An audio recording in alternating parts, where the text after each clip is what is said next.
دعا کے الفاظ کو موبائل کی گھنٹی کے طور پر لگانے کا حکم۔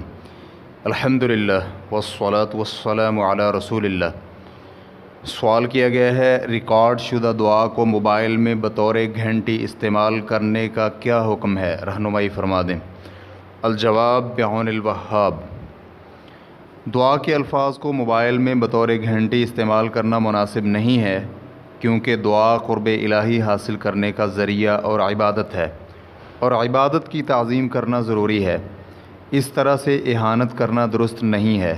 فرمان باری تعالیٰ ہے، وَمَن يُعَظِّمْ شَعَائِرَ اللَّهِ فَإِنَّهَا مِن تَقْوَى الْقُلُوبِ۔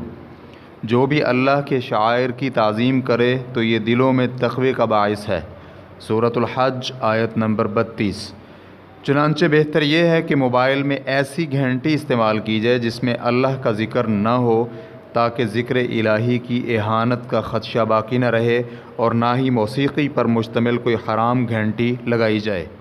شیخ صالح الفوزان حفظہ اللہ سے استفسار کیا گیا، آج کل ہر کسی کے پاس موبائل ہے، تو کیا موبائل میں بطور گھنٹی تلاوت، اذان یا تکبیر کو استعمال کیا جا سکتا ہے؟ اس طرح جب بھی موبائل پر کال آتی ہے تو بیت الخلاء، مارکیٹ اور گھر میں کہیں بھی تلاوت یا اذان وغیرہ کی آواز آنے لگتی ہے، اس بارے میں آپ کی کیا رائے ہے؟ تو انہوں نے جواب دیا، اذکار اور خصوصی طور پر قرآنی تلاوت کو موبائل میں بطور گھنٹی استعمال کرنے کے لیے نہیں رکھنا چاہیے۔ اس کے لیے ایسی گھنٹی استعمال کریں جس میں موسیقی بھی نہ ہو۔ مثال کے طور پر الارم کی گھنٹی استعمال کریں یا ہلکی آواز والی کوئی بھی ٹون استعمال کریں، مگر موبائل میں قرآنی تلاوت یا اذکار کو بطور گھنٹی استعمال کرنا بالکل بھی درست نہیں ہے، بلکہ یہ قرآن مجید اور اذکار کی توہین شمار ہوگا۔ مزید تفصیلات کے لیے آپ سوال نمبر 47407 کے جواب کا مطالعہ کر سکتے ہیں۔ واللہ تعالی اعلم۔